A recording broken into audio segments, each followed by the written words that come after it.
Hello, Facebook friends. It's Tracy here, and I'm going to do a quick live. I haven't done one in ages. Just going to turn my sound up to make sure you can hear me. I see my table. I thought what I would do is show you guys how these new Air exclusive memory box striped dies work to make something like an eclipse card. And this is a card that I made earlier, which I think is so cute. I don't know how it translates on the camera, but basically you cut into the image and raise it up, and parts of it are layered, and so it ends up looking as if that ghost is kind of, I don't know, moving, I guess. So if anybody does end up watching live, just let me know that you can hear me, because it would be a tragedy if you couldn't. Maybe I'll turn my sound on for a sec. Yep, you can hear me. Okay, so here I am. Let me just show you what I did. So I'm using, like I said, the memory box eclipse or striped dies to do the eclipse technique. And then I thought, I'm in love with these ghosts from Photoplay. I'm sure you know that Photoplay has closed up shop and is no more, but we still have some of these great Creepin It Real rub-ons in stock. And yes, I know it's May and you're like, Halloween, but I love these ghosts. I've loved them forever. And that's how I did this card. I used the paper that went with it, which is all I have left for the papers is this 3x4, but it's called Spooky Era. I'm in my spooky era. This card would also be really cute without a rub-on if you just cut this with one of the striped dies. You'd probably want to get a bigger one though, because that would be a really tight fit. But just to give you an idea. So anyway, what I did was, ahead of time, I took my rub-ons and I use my Tim Holtz tiny attacher when I'm about to cut rub-ons. And I staple them so that they don't come apart when I cut.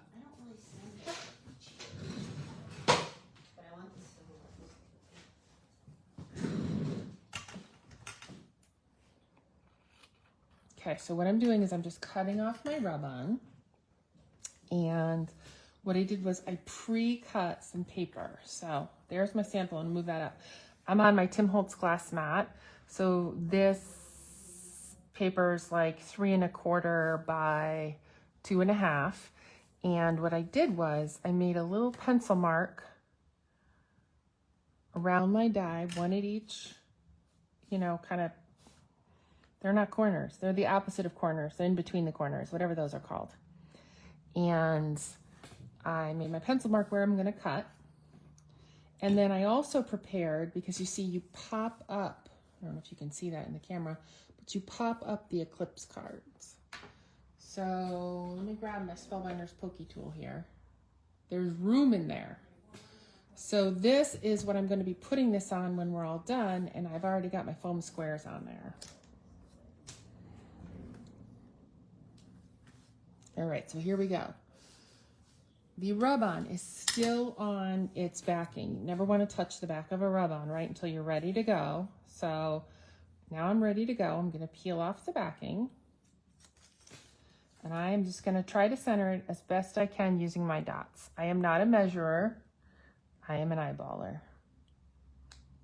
What can I say? I've only been doing this for like 20 years now. So... And I always like to go like this with my fingers when I'm working with rub-ons, because guess what? Heat, I really think, helps activate your rub-ons. So these rub-ons from Photoplay come with a popsicle stick. And we do still have them in stock. When they're gone, because of course Photoplay is gone, but I love them. I love them. I know I already said that, but it's true. There's nothing like a ghost that has flowers.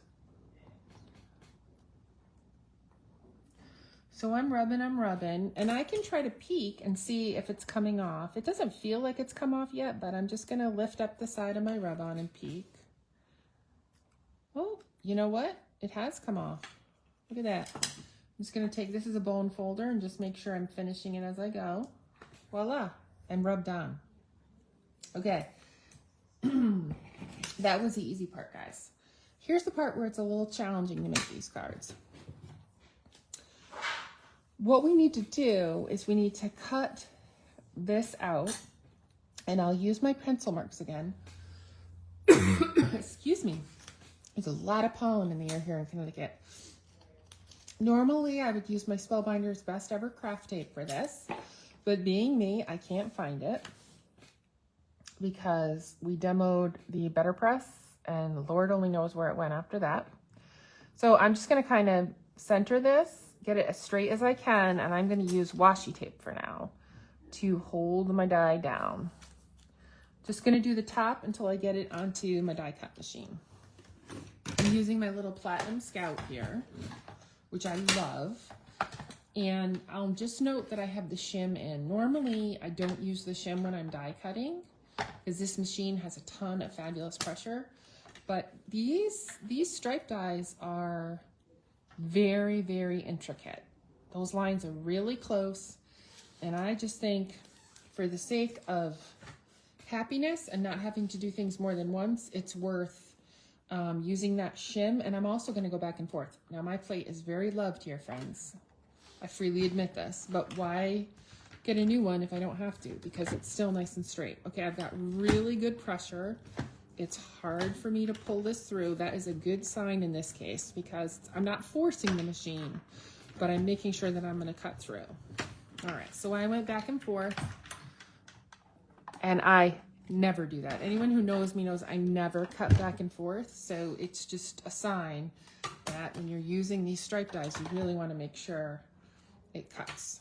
So I'm going to flip it over, and the pieces are already falling out, also a great sign. Now I'm going to do something that I have never done before, but I learned my lesson the hard way. Jonah would be proud. She's not here right now. I'm going to take this piece of washi tape, and I'm going to put it across the back and see if that helps me keep them in line. Because basically what I'm going to do is pop these dies out, and I'm going to need to put them back into place where they belong. Okay, so there's my die, all set with that. Here's my little ghosty, looking cute. And the pieces are set down on that washi tape. And I'm just going to try to peel up my top. This could get a little messy without pulling off all those back pieces. I'm not sure what the best way is to do this. Maybe I'll use my popsicle stick. Yes, I will. Good idea. See, every once in a while, the brain works. Ta-da! And now my ghosty is mostly in place. Jonah will be very proud when she hears that I did this in a neat and exciting way. All right, I know we have some eyeballs, but it doesn't look like there's any comments. If anybody, oops, sorry, that was my arm. If anybody does have comments or questions, you know, give me a holla. I'll try to look up. Anyway, so now I'm going to put this over here. I haven't taken the release paper off yet, but I just kind of want you to see how that's going to lay right on there. And it's going to be popped up, and we're going to lay each piece back inside. This is another one that I tried to do earlier. I tried to go live on YouTube, and it wasn't very successful, although I did have a couple people watching. But it was, as I said to them, it was my first attempt. So I loved this ghost. I feel like I messed him up a bit, but we'll save him later. Anyway, so that's how this is going to work. So I'm going to add a few more foam dots where I think I have room. It looks like I might even have room up here. Okay.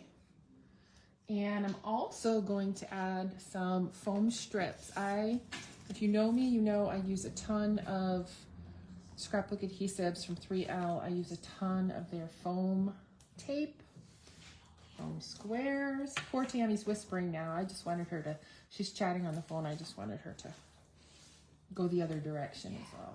But now she's whispering, and she's probably telling secrets about me. Like, Tracy's a mean boss. I know. All right, so I'm taking off my release papers. This is the new Pokey tool from Spellbinders. It comes in a set, which I think is very cool with these other tools. We're going to use them.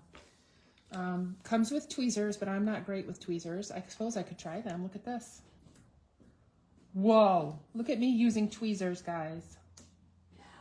I didn't buy these for the tweezers, though. You know what I bought this set for? I bought this set for this here. So I have a wax tool, I have a pokey tool, and check this out. They call this a nudger. And it's like a silicone, and it's good for nudging things, but also it's really good like if you're using a glimmer and hot foil, you can nudge the hot foil plate on the hot surface and not hurt your hand. What a concept, huh? Anyway, that's the new Spellbinders tools. I digress. All right, all my adhesive is exposed.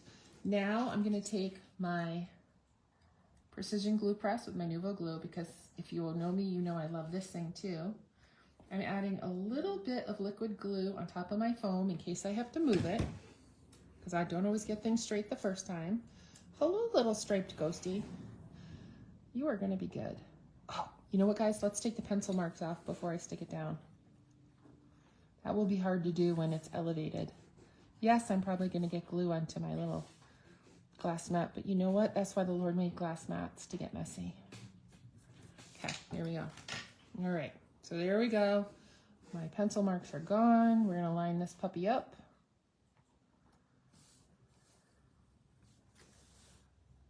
Make sure it's straight. What a concept. That's why I have the liquid glue. That wasn't straight. Lift again, because the liquid glue is now on my glass mat. You know, there are some people who don't do lives. They do like pre-recorded videos and they edit them. But I don't know how to do that yet. I feel like I need to hire a teenager to teach me that. Maybe I'm showing my age, but that's how I really feel. Okay, we're glued down, guys. Here we go. Now, I've got out my pokey tool and I've got my wax pickup tool here. And this is how we roll. I'm gonna take my glue press and thanks to the magic of washi tape, my pieces are mostly where they belong, which is quite a concept for me. I'm not usually this organized. And I'm gonna do 2 lines at a time, I think, maybe 3. And I'm gonna go in with my precision glue press and put glue right between. Now, I might need my tweezers for this because I just realized these are stuck on here. So my pickup tool probably won't be enough. So I picked up my first one and I'm gonna put it right where it belongs. Push it down my tweezers. Oh my gosh, you guys. I think I might be able to use tweezers now. This would be a whole new world for me. A whole new world. I know you're like, Tracy, get to the part where you use the ghost. Okay, there we go. There's the first corner of the ghost. Somebody's car alarm is going off. I hope it's not mine. Wow. Maybe someone wants to steal my car. Nah. Okay, guys, hold the phone here. Now, I don't want to mess my pieces up, but I need more glue. Let's try taping that to the glass mat. You guys, I'm just thinking this through as I go. I know it's a little scary. Okay, let's do some more glue. We got to do this one. We're going to do this one. And we're going to do this next one. We're going to do 3. And I did get a little glue on the top there. I'm just going to wipe it off. This is the Tonic Nuvo glue, dries clear. Works well for people like me who are a little, you know, clumsy. Get back here, peace. And I'm going to fit him in where he goes. Push him down. Come on, you. Adhere. And then I can use my tweezers if I feel like I need to lift the in-between pieces. Here we go. Okay. Now I'm going to go to the next piece, because remember I put down my glue for 3 pieces. Okay. I can also switch to my pokey tool if I need to kind of push that down. Ooh, I don't know what Tammy's talking about over there, but it's serious business.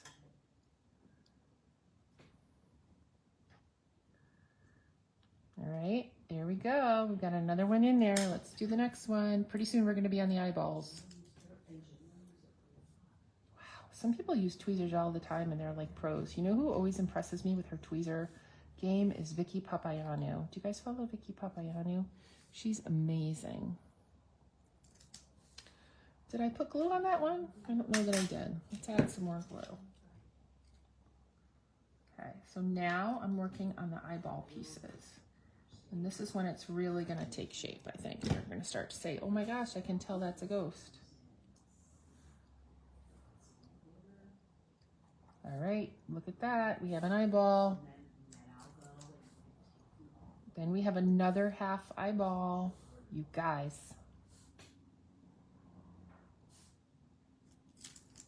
I grabbed two by accident. Let's take that one and put it back. You guys, Jonah's going to be so proud of me using the washi tape to hold the pieces together. She wanted me to use press and seal, but that sounded way too complicated. I think it's like doing a puzzle when I really like that. See how I can move my tweezers underneath? You want those pieces to stay elevated.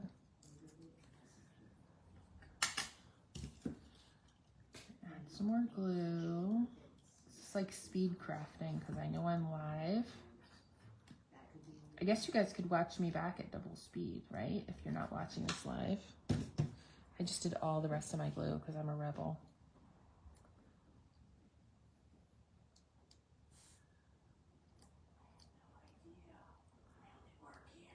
Oh boy. Now Tammy's telling someone she has no idea she only works here. Look at this, you guys. 2 at a time. Is it possible? No, not really. 2 at a time. 2 at a time. Come on, you. Pop in there. So, do these stripe dies and the eclipse technique, does it require a little patience? I would say it does. But I also find it really fun. Now, I'm a person who likes doing puzzles. I don't know if you guys like doing puzzles. I love doing puzzles. When I was home this time last year and I was having all the surgery and I was in the hospital, I did a lot of puzzles. Okay, I got my second to last piece. Now, it's curving a little. But again, the glue should, once you get it glued down, it should lay nice and flat. I do think I may have gotten a little bit of glue on my tweezers, so I will just clean those off with a little bit of, maybe I'll use a little bit of soapy paper towel real quick and then dry them right away. And there you go, guys. That's it. That's how you put your ghosts together. And again, I'm just making sure right now that the pieces that are popped up stay popped up. And the pieces that are set down stay set down. Cool. And there, friends, we have a rub-on done with the eclipse technique.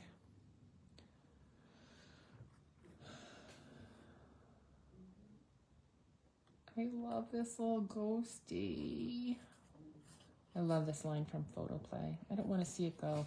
So there you have it. And I think if I move it back and forth, you'll get the sense of it. And again, this is what it looks like on a card. This was the little ghosty in the bell jar that I had done earlier. And then I used some of the rub-ons up here. I cut that rub-on. I didn't use the spider. He was a little scary. Not really, but I didn't want a big spider. And use that on my card. And of course, when in doubt, everything looks better with a little vintage photo. So I'm going to take that and do my edges. I probably didn't need more ink on my tool because it was probably already inky enough. That's one of the beautiful things about distress ink. Your ink blending tool stays inky for a while.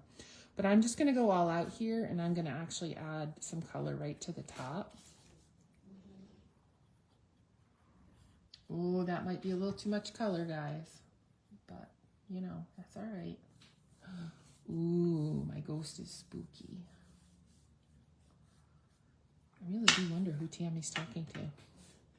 And that's it. I'm going to take my pokey tool again, if I can find it.